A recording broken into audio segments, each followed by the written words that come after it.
Now, there isn't a teacher in this room who isn't doing everything he possibly can. I'm not. I could teach more.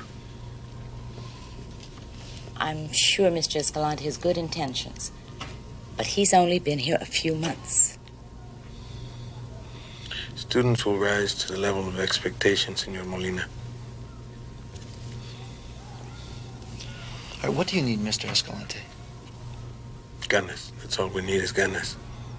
What's ganas? Are you the finger man? I'm the finger man too. You know what I can do? I know how to multiply by 9. 9 times 3. 1, 2, 3. What do you got? 27. 6 times 9. 1, 2, 3, 4, 5, 6. What do you got?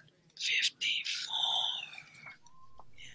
Each of us remember the great teacher, the one who touched our life, the one who gave us encouragement, pressed us to do the best.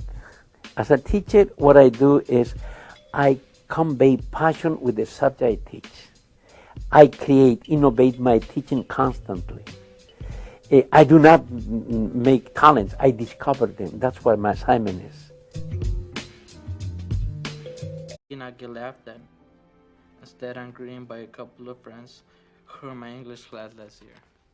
And it hits me, Mrs. Gerwell, my crazy English teacher from last year, is the only person that made me think of hope. Talking with friends about last year's English and our trips, I began to feel better. I received my schedule and the first teacher is Mrs. Gerwell in room 203. I walk into the room and feel as though all the problems in life are not so important anymore. I am home.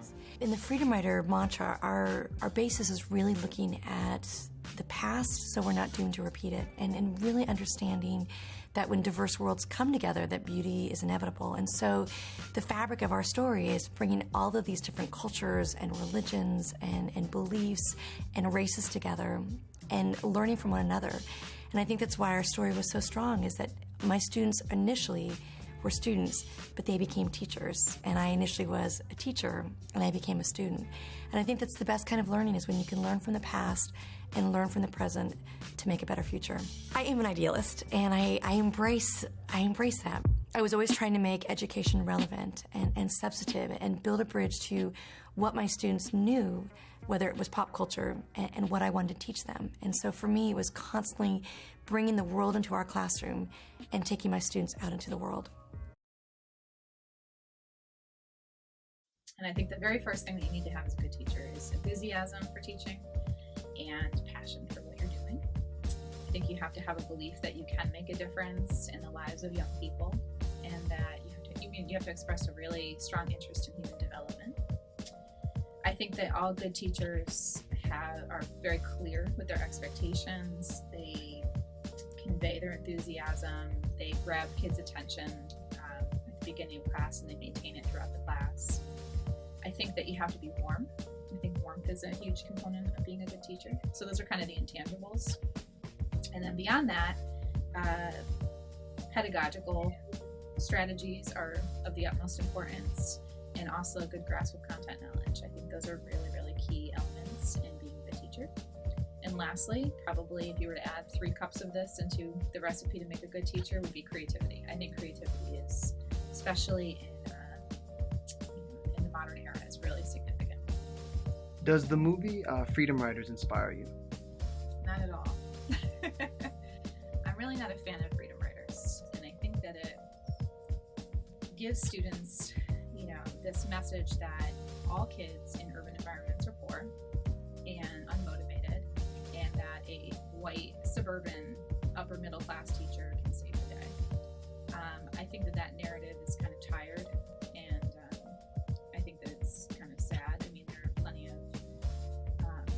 teachers of color that are dynamic and changing things up, and I think there's a lot of problems. I think it's a very problematic movie. If we're going to be fostering, especially in an environment like Manchester that is very culturally diverse, if we want to really be fostering a culturally responsive environment, we would teach the movie, probably, but we would also have kids critically think about the movie just accepted as, oh, you know, this is the way public education is, and it's inspirational and all that good stuff, because I just think it perpetuates stereotypes. I think that the film represents teachers as having to be sacrificial. In the movie, the main character, you know, she leaves her husband because she has to sacrifice all of her time for the betterment of her students. And I think that sets a really unrealistic and unhealthy precedent. This is an institution of learning, ladies and gentlemen. If you can't control it, how can you teach? Discipline is not the enemy of enthusiasm. You've tried it your way for years, and your students can't even get past the minimum basic skills test. That means they can hardly read.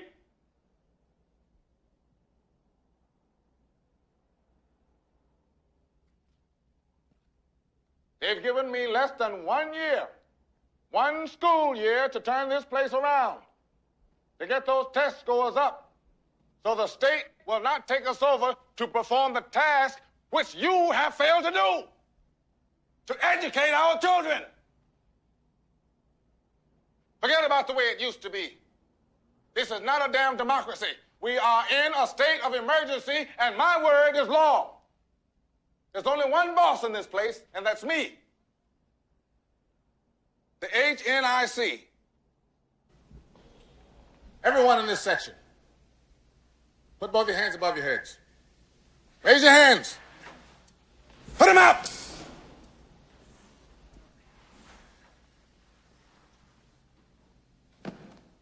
You people represent the 70% of our students who just failed the practice exam.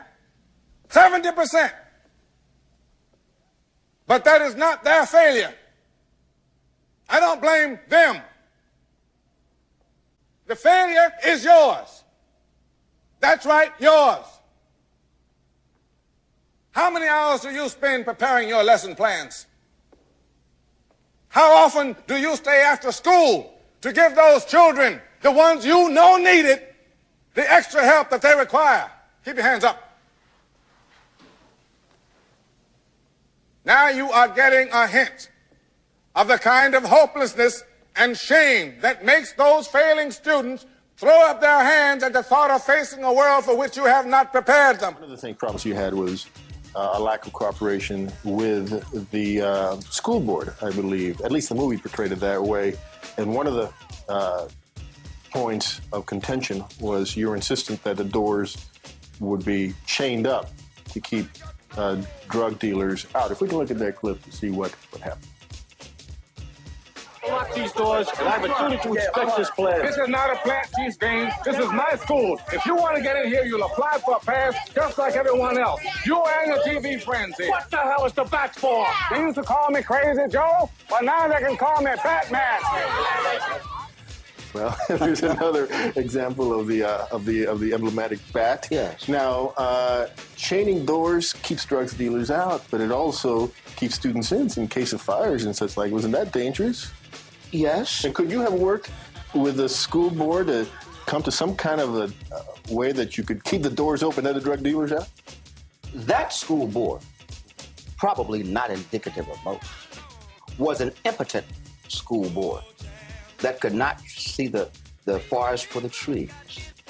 And I had to make a statement. I had to take a chance. Do I let thugs and hoodlums come in here and create havoc in my school, raping and pillaging, selling drugs, shooting? Or do I chain the damn doors and take a chance? I chained the doors and defied the Board of Education and assailed the Board of Education for not having doors, magnetic doors, that could preclude the situation from occurring. Well, you almost got fired because of that, but you prevailed. The students apparently supported you, and so did many parents. And America, yes. America, of course, how could I forget? My name is Gail Allen Green, and I consider myself an OG. I've been in education for 35 years, and every year I think I'm getting better and better at what it is that I'm doing. So, number one, when I am in the process of hiring new staff, I hire people with character. I don't hire characters. And I try to ask the person, what are you bringing to the school other than your stellar resume? Because I can read all of the accolades that you have, but what else can you add to the school? So I look for people with character, integrity, and the ability to form appropriate, meaningful relationships with students and still hold them to high standards. And one of the most important things I look for is that students talk about that teacher's class when that class is over and they can't wait to get back. Does it inspire me? At the time when the film came out, yes, I was inspired.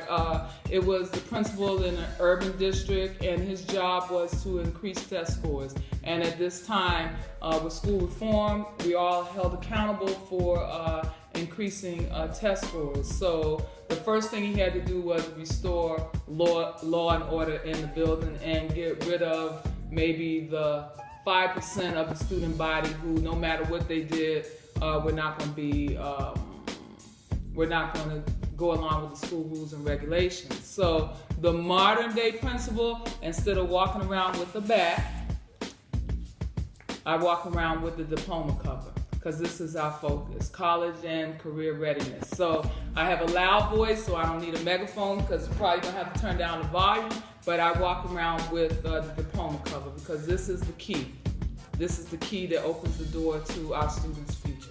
Being a teacher or working in education is not a job, it's a mission, it's a calling. Everybody can't do it. Well, in terms of Freedom Writers, she encouraged each student to write this story and put it on paper and be the author of your own story, and you determine how the chapters play out.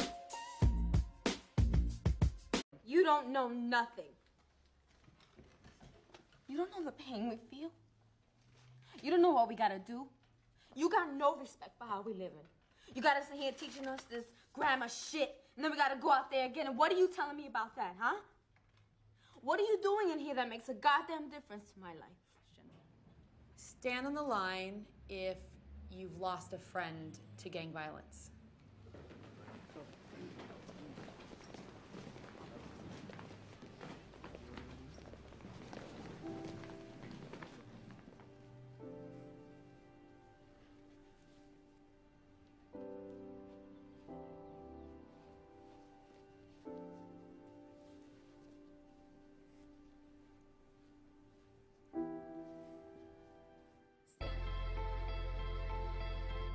How can one person make a difference in all of you guys? I think Ms. Guerra, and I love to describe it, she was so idealistic.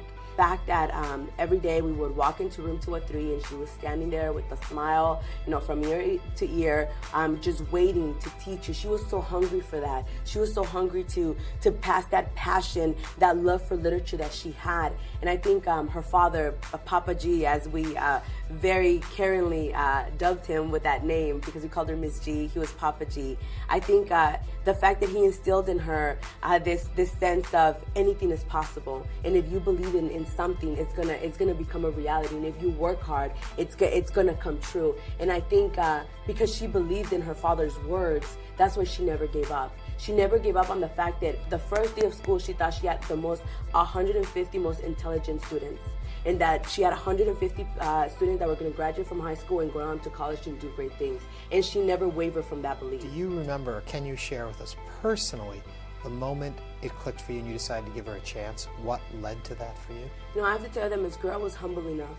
She was humble enough to know that she came from a privileged background, and that there was no way that she would ever be able to relate to our stories. Or even the fact that she was humble enough to realize that we would never listen to this white person in front of a classroom trying to tell us something about where we come from. And with her white privilege, that could not understand the struggle that we faced every day. I think she was able to bring in books about young people that had a choice, that had it worse than we did, because young people love to believe that they have it the worst. There's nobody that has it worse than they do. So what makes a good teacher? I think what makes a good teacher is a person that can relate to their students, a person that can stay on task and get the lesson done right and clearly, so that way everybody can understand it. How do the films portray students? I think they negatively stereotype students. So how did teachers view you in high school without your classes? Well, they viewed me as a really nice person because I showed a lot of personality in their classes. I might not have been the smartest kid and got all A's, but I did try, and I did like reach out to them and try to have a relationship with them. So I feel like when you try to reach out to a teacher, you build a better rapport with them, and then they can connect to you more and understand.